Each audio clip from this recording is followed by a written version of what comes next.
times it and that's through the gap. Sir আমাদেরকে একটু ডিটেইলটা বলেন স্যার। আপনাদেরকে আপডেট জানা না হবে প্লিজ।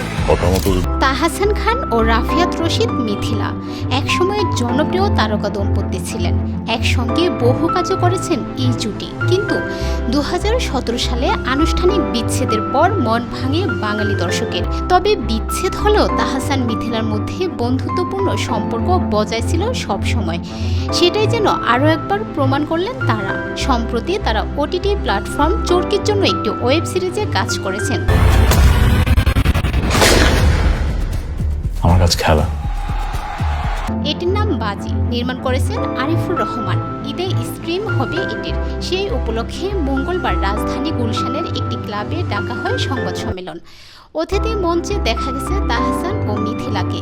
এই দুই তারকাকে এক মঞ্চে হাস্যোজ্জ্বলভাবেই দেখা গেছে। তাদের মাঝখানে বসেছিলেন চরকির সিইও রেদওয়ান রনি। বাজির মধ্য দিয়ে প্রথমবারের মতো ওটিটি প্ল্যাটফর্মে অভিষেক ঘটেছে তাহসানের।